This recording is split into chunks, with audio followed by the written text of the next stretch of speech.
El Estado oriental nació como un Estado tapón dentro del designio británico de debilitar a Brasil y debilitar a las Provincias Unidas del Río de la Plata.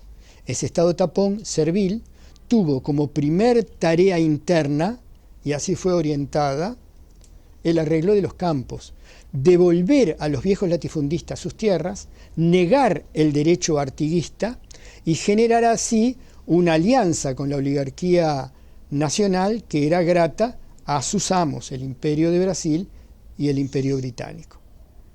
Por lo tanto, Salsipuedes, por ejemplo, fue parte de una gran contrarrevolución agraria. Fue un hecho nomás dentro de un marco de un genocidio sistemático contra los pueblos originarios que habían vivido el proyecto artiguista, que eran los defensores del proyecto artiguista, la contrarrevolución agraria. Pero ya en 1836, 6 años después de la independencia, quedó claro que entre los gobernantes había dos líneas diferentes.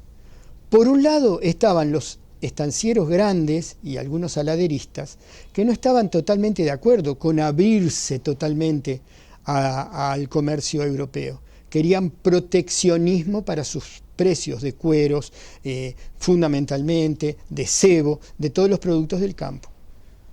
Y ellos formaron el Partido Blanco. Por otro lado estaban los que lucraban totalmente con el comercio abierto, intermediarios, gente que mantenía la trata negrera capitalista, que formaron el Partido Colorado. Y ambos conceptos, ambos proyectos, más allá de los caudillos, más allá de las anécdotas, en la Guerra Grande, desde el 36 al 51, se enfrentaron, lógicamente, los blancos, apoyados por Rosas, el gran proteccionista de Buenos Aires, y los colorados apoyados por Europa, es decir, por los que les interesaban los productos a bajo precio que se podían exportar desde Uruguay. Esa guerra termina, triunfan los colorados y los colorados van imponiendo una línea de trabajo y una concepción masónica absolutamente liberal, de un liberalismo salvaje, que tiene algunas connotaciones. Por ejemplo, los europeos les hablan de que es mejor que integren a los blancos al gobierno, porque es buen negocio el Uruguay, y si están juntos la política de fusión va a haber menos guerras civiles, pero que finalmente los colorados deciden gobernar solos con el golpe de Estado de Venancio Flores y se suman a lo más infame que existió en la historia exterior del Uruguay, la invasión al Paraguay de la Guerra de la Triple Alianza. Para recibir apoyo para la dictadura de Venancio Flores, el tirano se comprometió, una vez tomara el poder, después de muerto Leandro Gómez, incorporarse al ejército imperial brasilero y al ejército de los unitarios argentinos que iban a degollar el Paraguay, porque no solo querían destruir su industria, que era lo que quería Inglaterra, sino que fundamentalmente querían borrar la memoria laboral y cultural del pueblo paraguayo.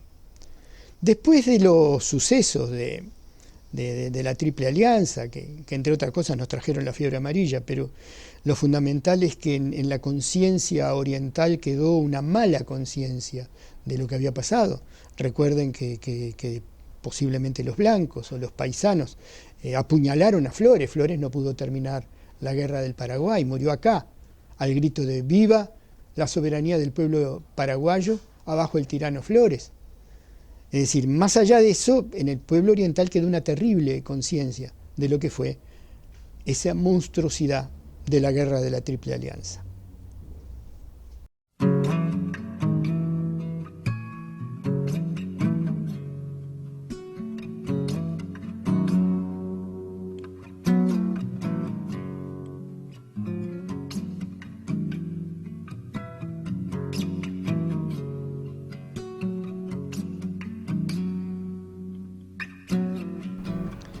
El Estado tapón, que nació así, débil en su origen, tuvo una política, después del triunfo de los colorados en la Guerra Grande, de total servilismo a los imperios y de apertura total de su economía a los emprendedores europeos.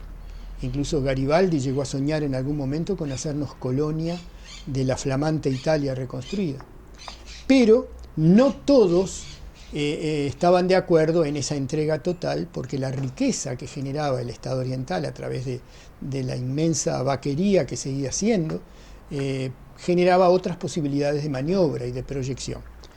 Las cámaras de los diputados, las cámaras que llamaban bizantinas porque no hacían nada, no podían resolver la modernidad.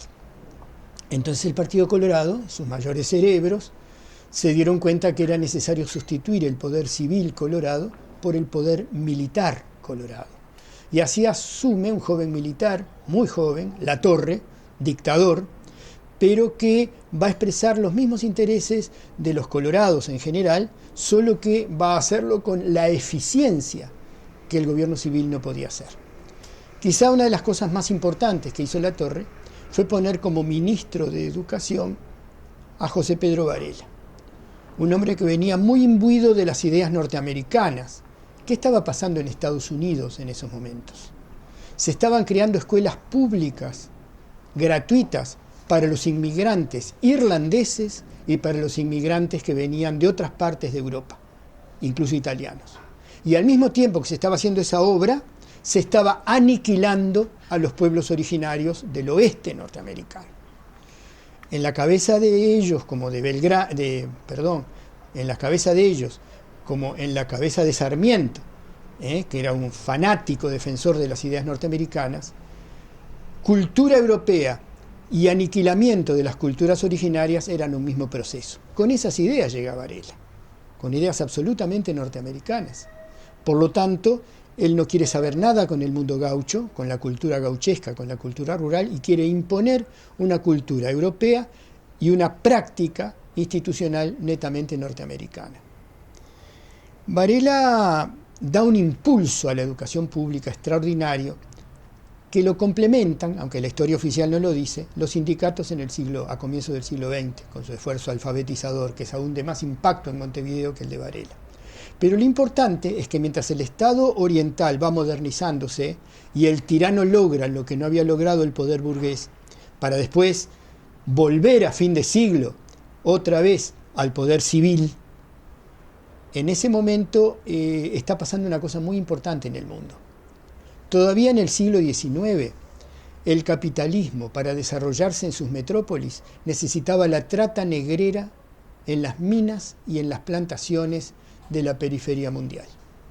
En el siglo XX, por una razón de modernidad, prácticamente desaparece la trata negrera y es sustituida por un desarrollo capitalista dependiente en las minas y en las plantaciones de la materia prima que las metrópolis necesitan. Ese proceso, que se le llama también fase imperialista del capitalismo, no porque no hubiera habido imperios antes, sino porque ahora no es la trata lo que se expande, sino el propio capitalismo el que se expande, genera cambios solo formales. Los obreros de las nuevas empresas, ahora instaladas como factorías en lugares muy lejanos, siguen viviendo como esclavos. Pero por otro lado, se genera una serie de cambios a los cuales un país tan sensiblemente vinculado a Europa como el Estado oriental no podía dejar de desconocer. Es decir, empieza un nuevo reordenamiento mundial y en ese marco el Estado tapón, que había sido totalmente obsecuente con los imperios, ahora en la fase imperialista va a tener que repensar algunas actitudes para adecuarse a los nuevos tiempos. Recursos no le faltaban.